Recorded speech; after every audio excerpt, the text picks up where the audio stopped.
గుర్తుపెట్టుకోవాల్సింది ఒక ఆర్సీ మిత్తలు వచ్చి స్టీల్ ప్లాంట్ పెడతామంటే వాళ్ళకి ఐరన్ ఓర్ ఎన్ఎండిసి నుంచి రావాల్సి వస్తే వాళ్ళు మేము పెల్లెట్స్ ఇస్తాం ఇక్కడ ఇస్తాం వాళ్ళు ఏమి కన్సెషన్ అడగడం లేదు. ఓపెన్ మార్కెట్ అని ఇస్తారు. ఓపెన్ మార్కెట్ ప్రకారం every time they will decide the price బట్టి అందరికి సప్లై చేస్తారు. వాళ్ళు అడిగింది ఏంటంటే మాకు పైప్ లైన్ ఉంది, అక్కడ ఇమ్మనండి, మాకు రా మెటీరియల్ ఇస్తే మేము స్లర్రీ తెచ్చుకుంటాం, మాకు కాస్ట్ తగ్గుతుంది, రెండోది మాకు కంఫర్ట్ వస్తుంది, నేరుగా ప్లాంట్కి వస్తుంది అనేది వాళ్ళ ఐడియా. దానికోసం నేను అందరికీ ఫోన్లు చేసి రిక్వెస్ట్ చేస్తున్నాను. నేను ఎందుకు రిక్వెస్ట్ చేయాలి? కుమారస్వామికి ఇప్పుడు 3 సార్లు ఫోన్ చేశాను. అదే మరి ఎన్ఎండిసి చైర్మన్కి ఫోన్ చేశాను. అంటే మేము ఏ విధంగా పర్సనల్గా ఫాలో అప్ చేస్తున్నామంటే వాళ్ళకు ఒక నమ్మకం, నీకు ఒక phone call, you telephone to me అని మేము చేస్తున్నాం. మీలో ఆ సీరియస్నెస్ రాకపోతే మేము చెప్పిన తర్వాత మీరు ఒక చెవిలో ఇనేసి ఒక చెవిలో వదిలిపెడితే it is the reflection of the government. అక్కడే ప్రాబ్లమ్స్ ఉంటాయి. All administration has to gear up. Once ఇదైతే ఇప్పుడు ఉదాహరణకు విశాఖపట్నం మొన్న TCS 10,000 జాబ్స్ ఇస్తామని ముందుకు వచ్చారు. 10,000 కూడా ఎక్సీడ్ అవుతాయి. అది వచ్చినప్పుడు మీరు ప్రోయాక్టివ్గా వాళ్ళని ఎన్కాష్ చేసుకుంటే అక్కడ బెనిఫిట్ వస్తుంది మీకు. అదే సమయంలో ఇక్కడ IBM లేకపోతే TCS IIT మెడ్రాస్ ముగ్గురు కలిసి క్వాంటమ్ కంప్యూటింగ్ కోసం డీప్ టెక్నాలజీ పోవాలని they are coming with investment. There CRDA all of you has to be proactive. నేను ఒకరిని కాదు, ఇక్కడ ఆల్ డిపార్ట్మెంట్స్ రీఓరియంటేషన్ వస్తే తప్ప ఇది సాధ్యం కాదు.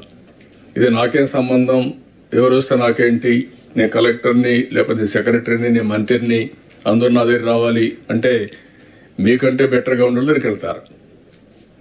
It is a competitive world. Competitive వరల్డ్లో ఎప్పుడు కూడా ఒకప్పుడు మన రాష్ట్రానికి ఇన్వెస్ట్మెంట్కి రావాలంటే భయపడేవాళ్ళు. దేనికి? ఆస్తులు సెటిల్మెంట్లు అయినాయి, పోర్ట్లు సెటిల్మెంట్ అయినాయి, ఇండస్ట్రీస్ని చేంజ్ చేశారు. ఏంటి నెపం ఏంటి? పొలిటికల్గా కావాలని వెనకబడి వాళ్ళందరినీ చేంజ్ చేస్తే ఈ రాష్ట్రంలో పెట్టాలి అనుకున్న వాళ్ళు కూడా వేరే రాష్ట్రాలకు వెళ్ళారు. పోతూ పోతూ కామెంట్ చేసి వెళ్ళారు. ఇంకా సత్యన ఆంధ్రప్రదేశ్గా రాము అని చెప్పేసి వెళ్ళారు. అంటే what it indicates that is the credibility we have lost. అది రీబిల్డ్ చేయాలంటే మీ అందరిలో ఒక పాజిటివ్గా మళ్ళీ వస్తే తప్ప కొన్ని కంప్లైంట్స్ వస్తున్నాయి అక్కడక్కడ. మీరు అన్ని బాగా మాట్లాడుతున్నారు సార్, మీరు చెప్తున్నారు, మీ వాళ్ళు లెక్క పెట్టుకోవడం లేదు. That attitude has to go. లేకపోతే 6 నెలలు బిజీగా ఉన్నాం, ఇప్పుడు ఇవ్వం, తర్వాత చూద్దాంలే. మనం ఏంటంటే ప్రతి ఒక్కరు speed of doing business I'm talking repeatedly. Reason is very clear. ఎంత తొందరగా వాళ్ళు గ్రౌండ్ చేస్తే ఒక్కసారి పెద్ద పెద్ద ప్రాజెక్ట్స్ 6 నెలలు సంవత్సరం కానీ లేట్ అయితే ఓవర్ రన్స్ అన్నీ కలిపి ఆ ప్రాజెక్ట్ అవైలబిలిటీ ఉండదు. You have to keep it in mind.